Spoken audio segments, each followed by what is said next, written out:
Welcome to story telling with Yashika. গল্পটিকে সঠিকভাবে উপভোগ করতে ইয়ারফোন ব্যবহার করুন। এই গল্পের সব চরিত্র এবং ঘটনাবলী কাল্পনিক। জীবিত বা মৃত কোনো ব্যক্তির সাথে মিল থেকে থাকলে তা নিতান্তই কাকতালীয়। বিশেষ নিবেদন, my girlfriend is a alien. আর হ্যাঁ, গল্পটি যদি আপনাদের ভালো লাগে তাহলে গল্পটিতে একটি লাইক এবং কমেন্ট করে দেবেন। আর স্টোরি টেলিং উইথ ইয়াশিকাতে একটা সাবস্ক্রাইব করে বেল আইকনটি ক্লিক করবেন। মাই girlfriend is a alien part 2। Shri গাড়ি নিয়ে বেরিয়ে যাওয়ার সাথে সাথে সেই মেয়েটিও দৌড়ে পালালো এবং দুজন পুলিশ ওর পেছন পেছন দৌড়াতে লাগলো। আরে পালিয়ে যেও না, দাঁড়াও দাঁড়াও। এদিকে শ্রী গাড়ি নিয়ে সোজা চলে গেল ওর একজন সাইকিয়াট্রিস্ট বন্ধু ডক্টর অভিজিতের কাছে। তিনি শ্রীর মেন্টাল হেলথ চেক আপ করলেন।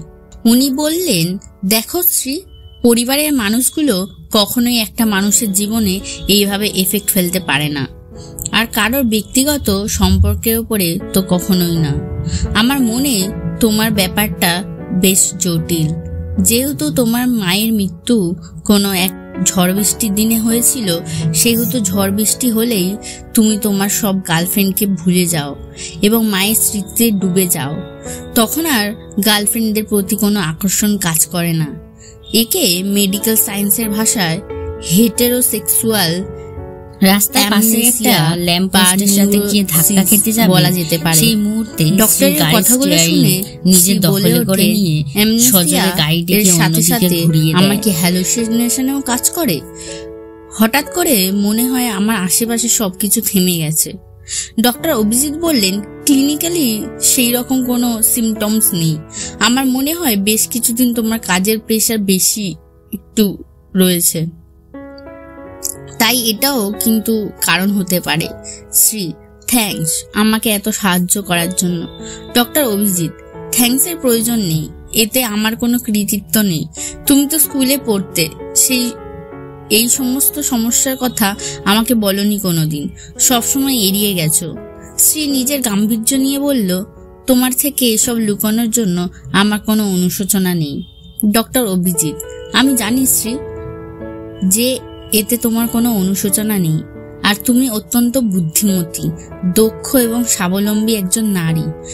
এতদিন নিজের চেষ্টায় নিজের সমস্ত সমস্যার সমাধান করেছো এবং নিজের সৎ মায়ের সাথে রীতিমতো লড়াই করে নিজেদের কোম্পানির প্রেসিডেন্ট হয়ে গেছো।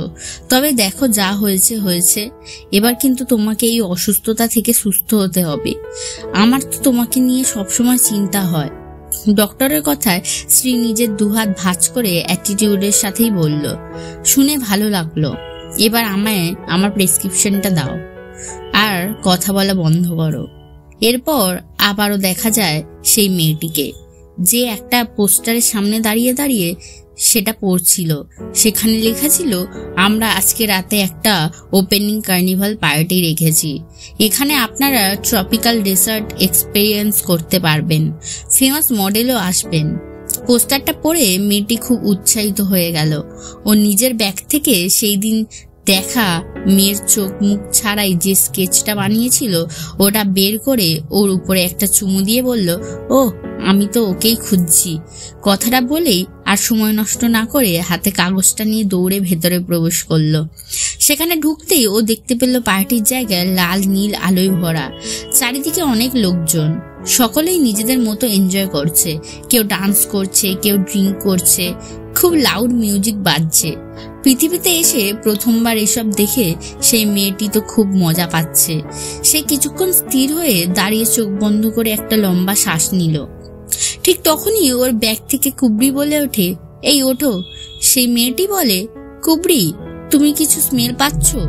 কুবরি অবাক হয়ে বলে, কিসের স্মেল? মেয়েটি বলে, সেই হরমোনের স্মেল যা আমি সেই দিন সেই পৃথিবীবাসী মেয়েটার শরীর থেকে পেয়েছিলাম, আর তারপর স্পেসে পৌঁছতেই পারিনি। কুবরি অবাক হয়ে বলে, হরমোনের স্মেল? ওটার জন্য তো স্পেস টিউনেটেন্ট লেভেলের ওয়ার্নিং দেওয়া হয়েছে। সত্যি বলতে ওটা মাথা খারাপ করে দেয়। কিন্তু সেই মেয়েটি হাসি হাসি মুখ নিয়ে উৎসাহিত হয়ে বলে, কিন্তু আমার কাছে তো অন্য কোনো অপশনও ছিল না, বলে হাসতে হাসতে পার্টির আরো ভেতরের দিকে চলে যায়। এবং অন্যদের সাথেও নাচতে থাকে। সেখানে থাকা সুন্দর সুন্দর মেয়েগুলো দেখে সে মেয়েটি তো অবাক হয়ে যায়।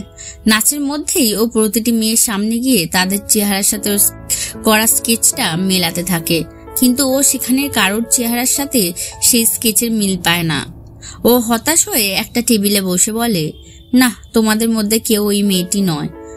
ওর কথা শুনে সেই মেয়েগুলো ইচ্ছে করে ওর হাতে একটা ড্রিঙ্কসের গ্লাস দিয়ে বলে, এই নাও, এটা খেয়ে নাও, দেখো আমাদেরকেও ওর মতোই লাগবে।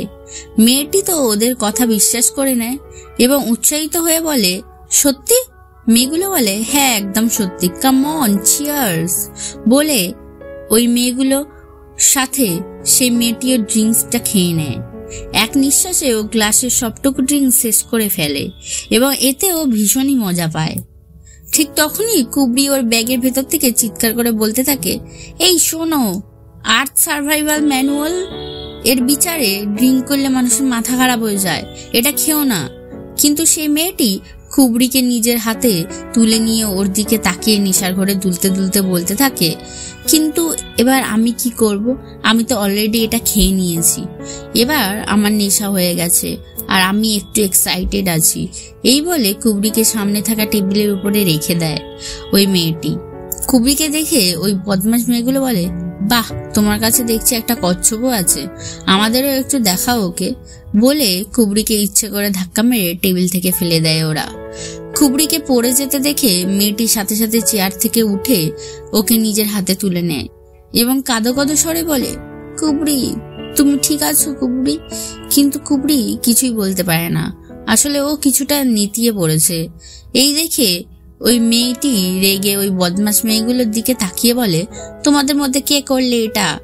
কি করলে? সামনে এসো। মেয়েটি রেগে যেতে দেখে ওই মেয়েগুলো ভয় পালিয়ে যায় অন্যদিকে এবং মেয়েটিও ওদের ফলো করে এগিয়ে যায় সেদিকে। কিন্তু তখনই হঠাৎ ওর কানে ভেসে আসে একটা সুরেলা আওয়াজ। ও ঘুরে তাকায় সেদিকে আর দেখে সামনে স্টেজের উপর খুব সুন্দর একটা মেয়ে বসে গিটার বাজাচ্ছে। মেয়েটি এক দৃষ্টিতে অবাক হয়ে তাকিয়ে থাকে সেই গিটারিস্ট মেয়েটির দিকে আর মনে মনে ভাবে, এটাই কি সেই মেয়ে যাকে সেদিন রাতে আমি বাঁচিয়েছিলাম? আমি কি একেই খুঁজছি? ও সামনে এগিয়ে যায় এবং মুগ্ধ হয়ে সে মেয়েটির গান শুনতে থাকে। কিন্তু হঠাৎই গানের মাঝে ওই গিটারিস্ট মেয়েটির ফোন বেজে ওঠে। সে পকেট থেকে ফোনটা বের করে দেখার সাথে সাথে সেখান থেকে দৌড়ে পালায় এবং এই মেয়েটিও দাঁড়াও দাঁড়াও বলে ওর পেছন পেছন দৌড়াতে থাকে। কিন্তু সেই গিটারিস্ট মেয়েটি দাঁড়ায় না। এই দেখে মেয়েটি খুব হতাশ হয়ে যায়। ঠিক তখনই ও দেখতে পায় সামনে স্টেজের উপরে সেই মেয়েটির গিটারটা পড়ে আছে। এদিকে সেই গিটারিস্ট মেয়েটি দৌড়ে সেখানেই থাকা একটা বাথরুমের মধ্যে লুকিয়ে যায়। তারপর ফোনটা রিসিভ করে বলে, দি ভাই, আমি তো স্টুডিওতে পেইন্টিং করছি এবং আমি আজকে একটা খুব অন্যরকম পেইন্টিং করতে চলেছি। ঠিক তখনই ফোনের ওপার থেকে উত্তর আসে, কিন্তু আমি তো মিউজিকের আওয়াজ পাচ্ছি। তখনই গিটারিস্ট মেয়েটি ঘাবড়ে গিয়ে বলে, আমি তো ইন্সপায়ার হওয়ার জন্য একটু সফট মিউজিক শুনছিলাম দি ভাই। ফোনের ওপার থেকে বলে ওঠে, আমি ওখানে আসবো? গিটারিস্ট মেয়েটা, না না, তোমার এখানে আসার কোনো প্রয়োজন নেই, আমার কাজ শেষ হলেই আমি গিয়ে শুয়ে পড়বো, আমাদের কালকে দেখা হবে, হ্যাঁ রাখছি এখন। ঝড়ের গতিতে কথাগুলো বলে ফোনটা কেটে দিল মেয়েটি।